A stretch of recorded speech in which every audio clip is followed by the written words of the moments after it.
আমি বানাবো কাঁকড়ার ঝোল। কাঁকড়ার ঝোল বানানোর জন্য নিয়ে নিচ্ছি কাঁকড়া। এখানে 1 কেজি পরিমাণে কাঁকড়া আছে, যেহেতু একটু ছোটো এরকম সাইজের, তাই 1 কেজি কাঁকড়া। কম চাইলে কেউ কমও নিতে পারে। আর নিয়েছি পেঁয়াজ বাটা, টমেটো কুচি, আদা রসুন একসঙ্গে পেস্ট করা, আর এখানে লঙ্কার গুঁড়ো, গোটা জিরে, হলুদের গুঁড়ো, নুন। এবার আমি কড়াইটা ধরিয়ে নেব, এই গ্যাসটা ধরিয়ে নেব। গ্যাসটা ধরিয়ে নিচ্ছি, কড়াইটা বসিয়ে দেবো। কড়াইটা গরম হোক।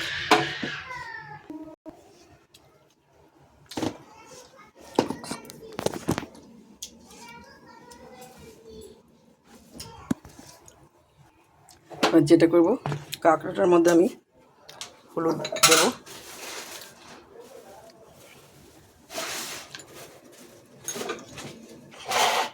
নুন দেবো অল্প করে, মাখিয়ে নিয়ে একটু। কাঁকড়াটা মাখা হয়ে গেছে, তেলটাও গরম হয়ে গেছে।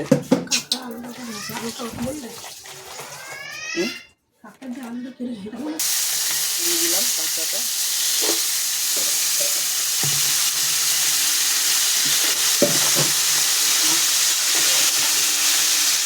আরেকটা মিক্স করে গেছি, এটা হচ্ছে একটু আলু দেবো,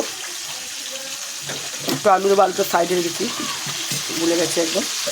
আলু দেবো একটু, আলু দিলে যেহেতু কাঁকড়া তো মাছের মতো না যে কাই করে মাছটা দিয়ে খাওয়া যাবে, এটার জন্য একটু আলু দেওয়া। চাইলে আলু ছাড়াও সবাই করতে পারে। কাঁকড়াটা ভাজা ভাজা হয়ে, কাঁকড়াটা কিন্তু বেশি একেবারে লাল টকটকে ভাজা হবে না। আমি এবার কাঁকড়াটা গ্যাসটা কমিয়ে দিলাম, কাঁকড়াটা তুলে নেব।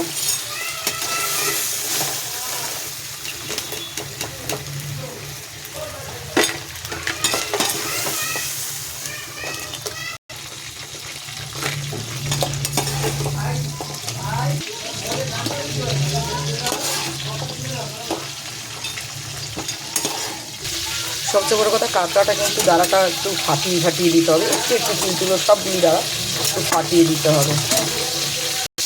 এর মধ্যে একটু তেল দিয়ে দেবো আমি।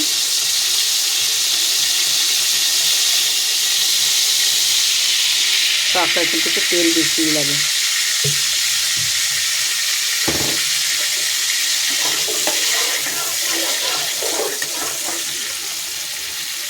যেটা একটা বলবো, আর একটু অ্যাড করবো দুটো 3টে তেজপাতা এই জিরাটার সঙ্গে। তেলটা গরম হয়ে গেছে, জিরে আর তেজপাতাটা দিয়ে দিলাম।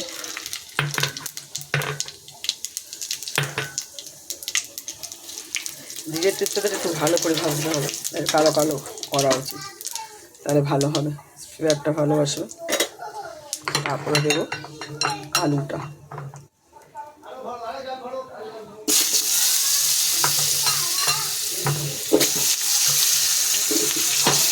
দিয়ে দিলাম আলুটা। আলুটা একটু ভাজা ভাজা করবো।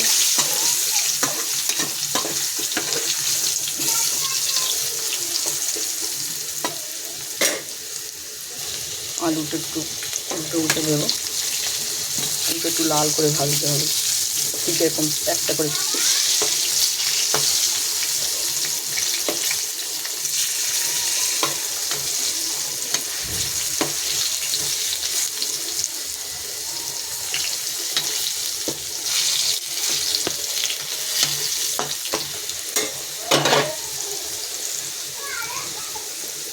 এবার দিয়ে দেবো একে একে টমেটো কুচিটা দিয়ে দিলাম।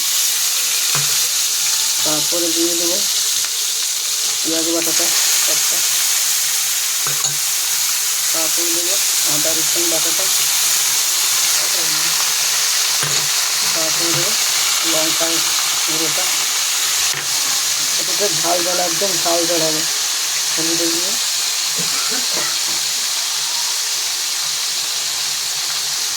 তারপরে দেবো নুনটা আমি হাতেই দিই, তাহলে আমি আন্দাজটা ভালো বুঝি। নুনটা দিলাম, দিয়ে এরকম কষাতে হবে।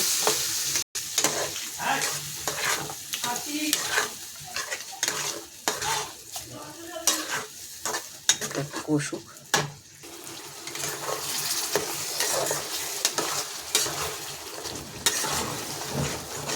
এটা কষাতে হবে ভালো করে।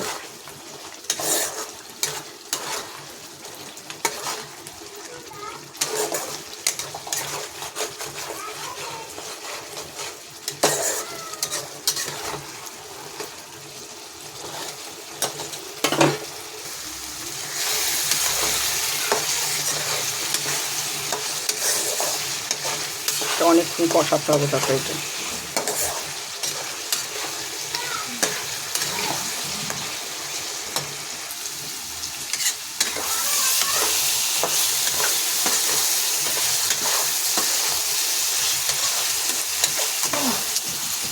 এবার আমি স্লাইটে একটু জল দেবো, ছেলে একটু জল দেবো, দিয়ে গ্যাসটা একটু বাড়িয়ে দিলাম।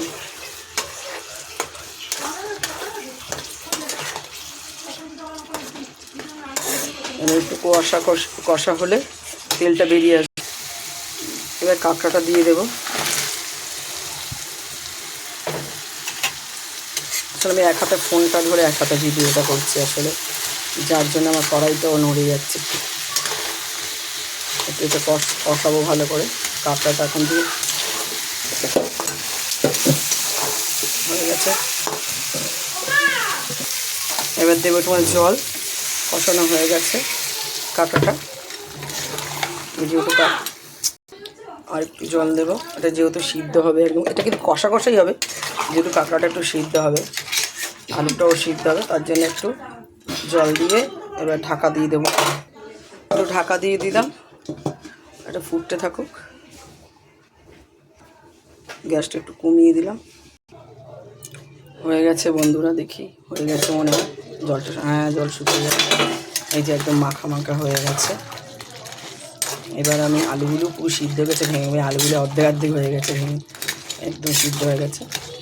এবার দেখুন কেমন কালারটা এসছে। এবার আমি গ্যাসটা, তেজপাতা পড়ে গেছে, এবার আমি গ্যাস গরম মশলা দিয়ে দেবো, শাহি গরম মশলা, আপনারা চাইলে বেটেও দিতে পারে।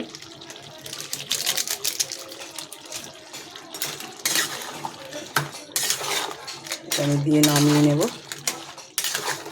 হয়ে গেছে পুরো এত কাঁকড়ার ঝাল রেডি। গ্যাসটা অফ করে দিই, কাঁকড়ার ঝালটা আমি নামিয়ে নিই।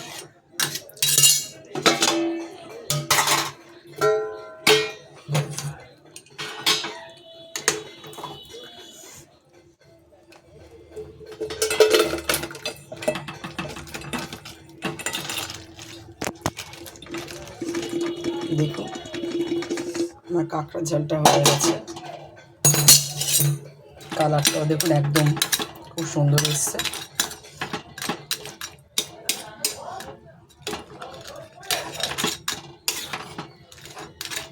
দেখুন হয়ে গেছে আমার কাঁকড়া ঝাল।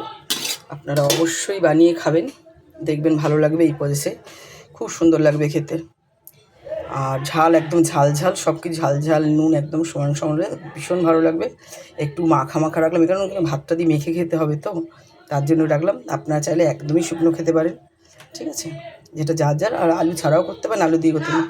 ভালো লাগলে লাইক করবেন, শেয়ার করবেন, কমেন্ট করবেন, অবশ্যই একটা কমেন্ট করবেন।